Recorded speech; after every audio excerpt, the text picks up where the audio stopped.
This video is presented by MyBookie.ag. What's up, guys? Here are my predictions for UFC 255 happening this Saturday. It's getting a bad rep, and I would probably agree for a pay-per-view card, but there are pretty good fights. We have several Contender Series fighters on here. Of course, Mike Perez vs. Tim Means is going to be a very interesting fight. Shogun Rua vs. Paul Craig is somewhat intriguing, just to see how that fight is going to play out. Brandon Moreno, who should be actually the guy who's headlining this card with Deiveson Figueiredo, his fight with Brandon Royval is one of the best fights on the entire card. It might be fight of the night. Either that is going to be the fight of the night, or it's going to be Mike Perez vs. Tim Means. And a lot of people are playing down the flyweight championship fights, but even though they might be one-sided a bit, the performances from the champions might be extremely entertaining. And ultimately, I believe Deiveson Figueiredo is one of the most exciting, most fan-friendly fighters on the roster, period, across all weight classes. Pound for pound, he may be the hardest puncher in the entire UFC at the moment. And Valentina Shevchenko is one of the most skilled tacticians on the roster as well. But we are going to start with Joaquin Buckley versus Jordan Wright. Right off one of the most viral knockouts of all time, Joaquin Buckley with a jumping back kick to the face. He's going up against another flashy fighter in Jordan Wright, who has a background in karate and, what he always likes to mention, gymnastics. He credits a lot of his movements and leg power to gymnastics, specifically tumbling. Now, even though he might have really good balance, he might have very powerful kicks like you saw in his last fight against Ike Villanueva. He was able to land that spinning hook kick and drop his opponent. But Joaquin Buckley is going to have the power advantage. He's much more explosive with everything he does, and he's a lot more pressuring, and that is going to be probably his main path to victory in this fight. Both fighters are not great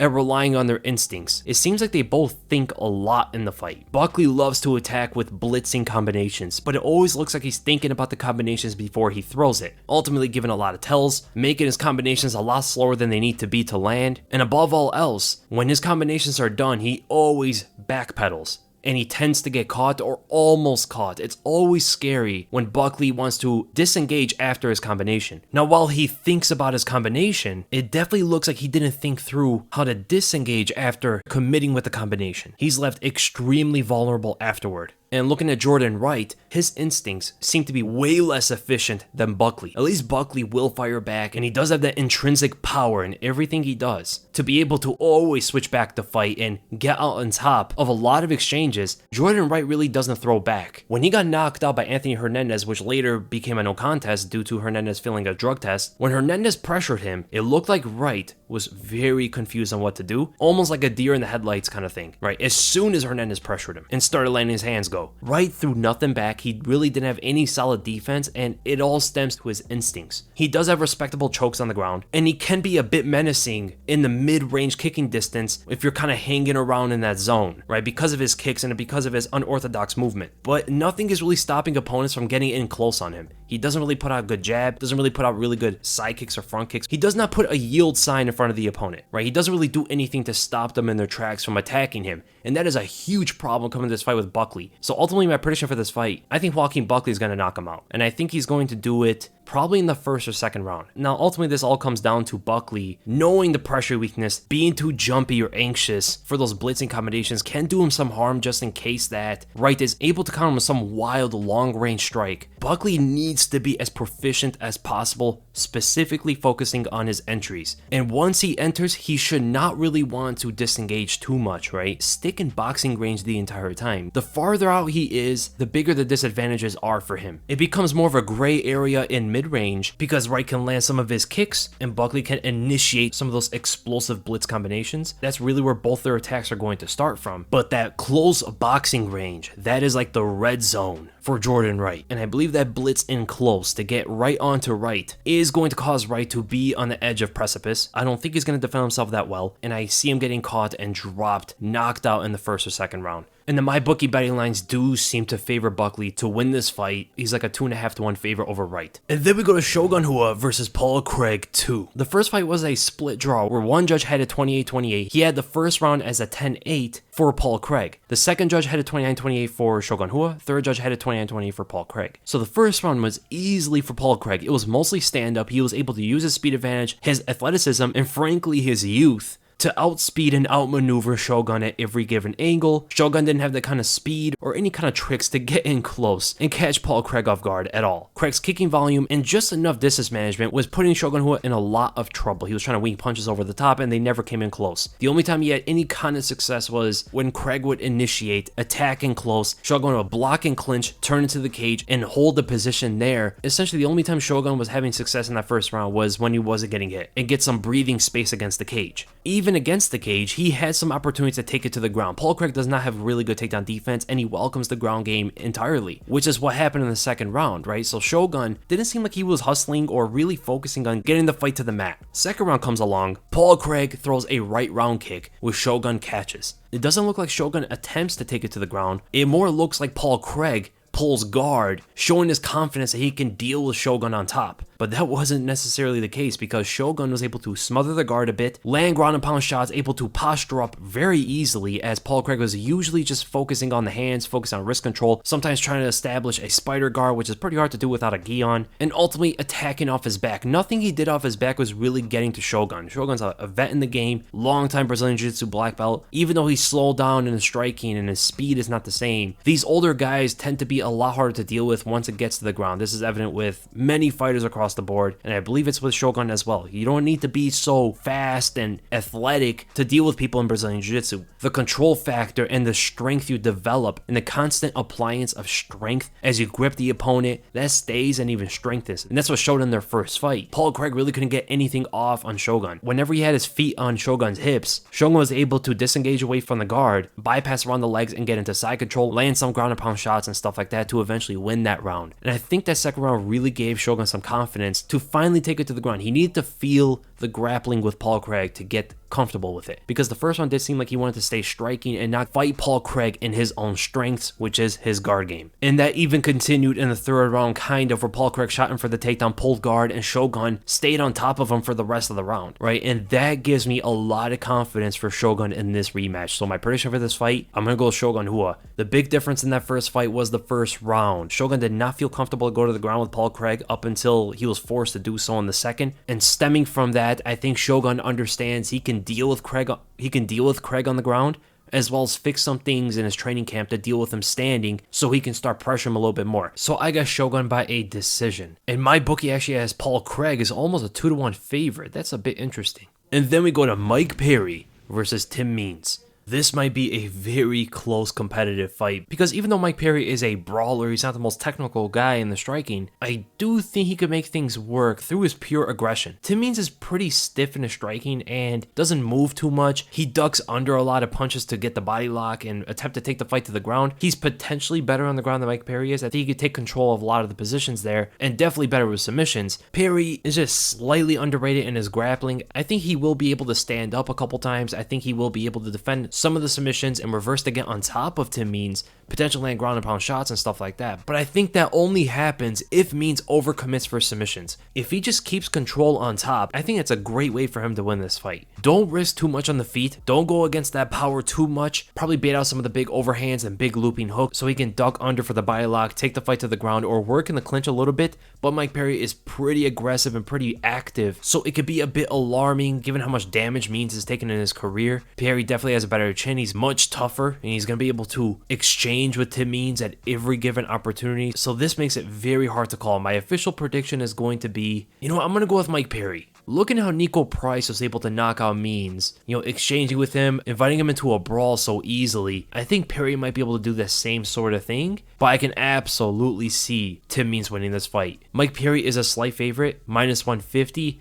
Betting on Tim Means is not really that bad, in my opinion. It's not great odds, even to bet on Means, but he definitely has a shot to victory. Now, there is word that Mike Perry is not having the best weight cut. He was like over 20 pounds heavy yesterday, and that is pretty bad. So maybe that leans me more towards Tim Means. I don't know. I'm still going to stick with Mike Perry, but I could definitely see Tim Means winning this fight. And then we go to the co-main event. Valentina Shevchenko versus Jennifer Maia. Actually, doesn't even matter who she's fighting because the bullet is going to whiz by through. And no matter who's in the way in the flyweight division, they're just going to get hammered. Shevchenko has everything over Maia. I mean, this is not the most competitive fight. Any way you look at this fight, even if you want to look at MMA math, it still proves that Valentina Shevchenko wins, right? Jennifer Maia lost to Caitlin Chukagian 2 fights ago, and she lost to Liz Carmouche. Shevchenko beat both those fighters. There you go. That's enough explanation for Shevchenko winning this fight. But yeah, ultimately, Shevchenko does everything better. She's way faster. She hits harder. She's much better on the ground. Better takedowns, way better in the clinch, way better with distance management, much better movement, and just overall faster at everything she does. She's snappier with everything she does. Yeah, so I'm going to go with Shevchenko, and I'm going to go by a 3rd round submission. And I'm just curious of what the betting odds are. Valentina Shevchenko is like an 18-1 favorite. And whenever those betting odds show up, I always think about putting a little bit of something on such a big underdog, because upsets happen, and no fighter is perfect. Take that for wishful thinking. And then we go to the main event. Deiveson Figueiredo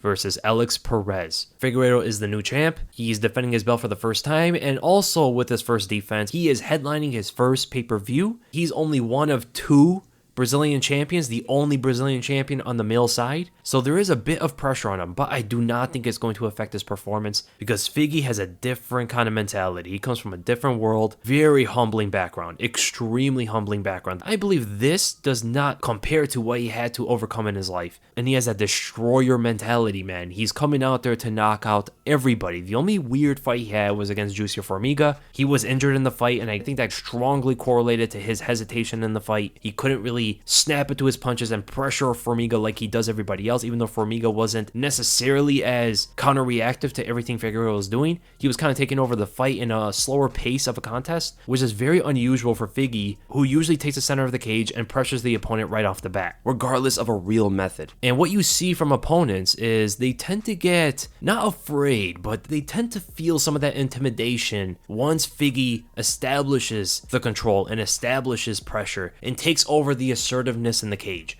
When he becomes the life in the cage, when he's the big man in there, you see his opponents shrink. You saw that with Benavidez, especially in the second fight. You saw that with John Moraga. You saw that with Morales. There are only a few guys who were able to combat that essence in the cage, right? Pantoja went after him. You got to give Pantoja some credit. Pantoja went after Figueiredo even though he was getting tagged left and right. He had a chin to take the punches, and he had the willingness to engage Figgy at every given opportunity. Will Alex Perez do that same sort of thing? And that does tend to get Figgy to gas out a little bit. When you're able to fight his own game, when you're able to come after him and not back away from everything he does, because he's a devastating sniper. So it's not the best thing to stick on the cage and move along it. He's very good at cutting it off. He's very good at intercepting with kicks and then finding that sniper of a right hand. If you come after him, you do tend to see his wildness and make him a lot sloppier in the fight. He starts winging punches and exposing himself, allowing the opponent to catch him, even take him to the ground, kick him in the legs, all sort of stuff. It does seem like he doesn't check leg kicks that well either, given his long, wide stance. There is a single leg takedown for Alex Perez as well, and leg kicks are a huge component of this fight because that is one of Perez's best weapons. He has an active leg kick, always throwing it inside and outside. He's constantly hammering the foundation. And that could be a problem for Figueiredo, but Figueiredo is going to attack back. And here's a problem with Alex Perez. Not the best head movement. He's a bit static with his feet. Doesn't have any kind of fluidity to his striking or to his movement. And that leaves him as an easier target for Figueiredo specifically. Perez swings wildly a bit. His punches get extremely looping, but the first punch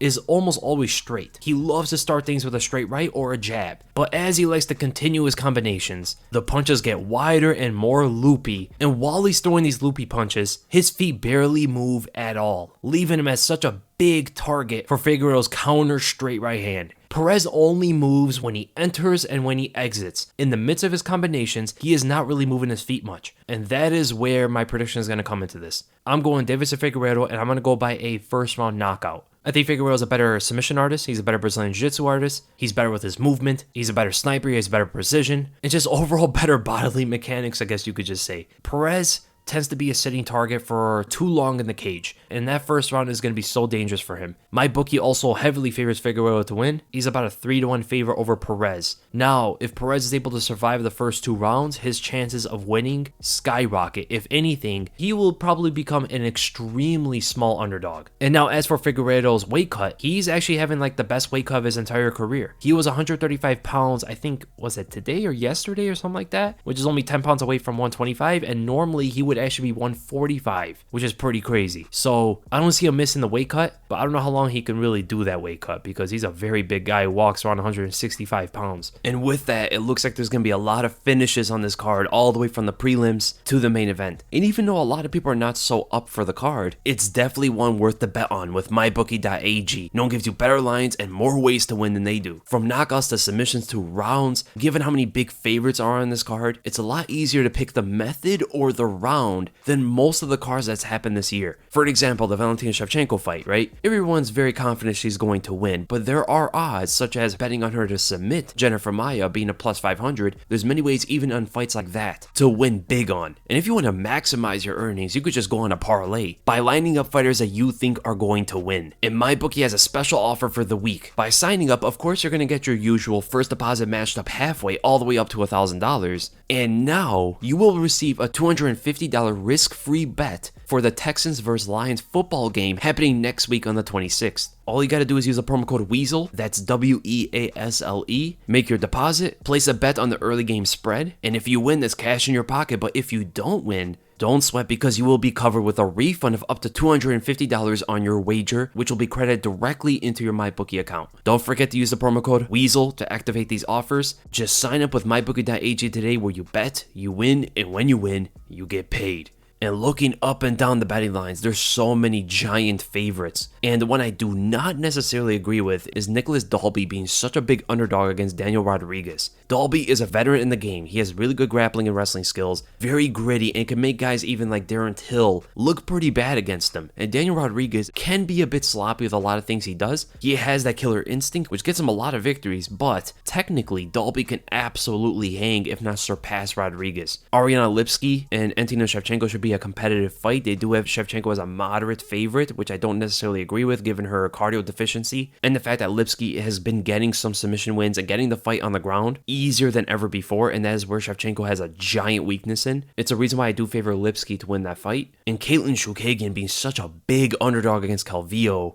is a bit shocking, man, because I can see Calvillo winning the fight. Obviously, she's better on the ground, she's better with her pressure, all that stuff, but she doesn't cover distance that well, and maybe because of Chookagian's loss against Jessica Andrade and Valentina Shevchenko, the odds makers are underrating her a little bit. I think her distance work with her much more technical stand-up, I think she absolutely has a giant path to victory in this fight, and I agree with most of the other odds. So I hope you guys enjoyed the video, and if you did, make sure to thumbs up, enjoy my content, make sure to subscribe, and I'll see you guys in the next video.